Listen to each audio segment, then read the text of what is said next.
ನಮಸ್ಕಾರ. ನಾನು Zameer Ahmed Bakshi, Vijayapura city block president.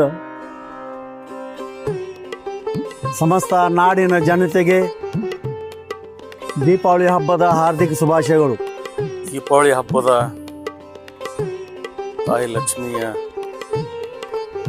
ಪ್ರತಿ ವರ್ಷ ಮಾಡ್ತಕ್ಕಂಥ ಪೂಜೆದ ನಾಡಿನ ಜನತೆಗೆ ದೀಪಾವಳಿ ಹಬ್ಬದ ಶುಭಾಶಯಗಳನ್ನು ಹೇಳಲಿಕ್ಕೆ ಕೋರ್ತೀನಿ.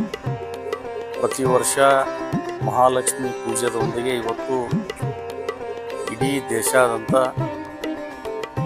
ಪೂಜೆ ಮಾಡಿ ತಾಯಿಯಲ್ಲಿ ಪ್ರಾರ್ಥನೆ ಮಾಡ್ಕೊಳ್ತಕ್ಕಂಥದ್ದು.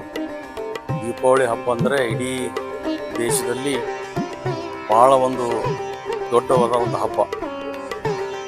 ತಾಯಿ ಲಕ್ಷ್ಮಿಯಲ್ಲಿ ನಾವು ಪ್ರಾರ್ಥನೆ ಮಾಡ್ಕೊಳ್ತಕ್ಕಂಥದ್ದು ಇಡೀ ನಾಡಿನ ಜನತೆಗೆ ಎಲ್ಲರಿಗೂ ಕೂಡ ಆಶೀರ್ವಾದವನ್ನು ಮಾಡ್ತಕ್ಕಂಥ ಸಂದರ್ಭದಲ್ಲಿ ವಿಶೇಷವಾಗಿ ನನ್ನ ಬಬಲೇಶ್ವರ ವಿಧಾನಸಭಾ ಕ್ಷೇತ್ರದ ಮಹಾಜನತೆಗೂ ಕೂಡ ಇವತ್ತು ನನ್ನ ಕುಟುಂಬದ ವತಿಯಿಂದ ದೀಪಾವಳಿ ಹಬ್ಬದ ಶುಭಾಶಯಗಳನ್ನು ಎಲ್ಲರಿಗೆ ನಾನು ಕೋರಲಿಕ್ಕೆ ನಾನು ಬಯಸ್ತೇನೆ. ಮತ್ತು ಬಹಳ ಒಂದು ಇತಿಹಾಸ ಸುವರ್ಣ ಅಕ್ಷರದಲ್ಲಿ ಬರೆದಿಡ್ತಕ್ಕಂಥ ಇದು ಒಂದು ಹಬ್ಬ ದೀಪಾವಳಿ ಅಂತಂದರೆ.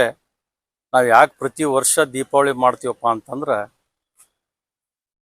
ಪ್ರತಿ ವರ್ಷ ಪ್ರತಿ ದಿವಸ ನಾವು ಯಾವುದೇ ಒಂದು ವ್ಯಾಪಾರ ಆಗಲಿ ಅಥವಾ ರೈತನ ಒಂದು ವಿಚಾರದಲ್ಲಿ ಆಗಲಿ, ತಾಯಿಯಂದರು ಇವತ್ತು ಎಲ್ಲರೂ ಕೂಡ ಬಹಳ ದೊಡ್ಡ ಪ್ರಮಾಣದಲ್ಲಿ ತಾಯಿ ಲಕ್ಷ್ಮಿಯಲ್ಲಿ ನಾವು ಪ್ರಾರ್ಥನೆ ಮಾಡ್ಕೋತಕ್ಕಂಥ ಇವತ್ತು ದಿನ ಇದು.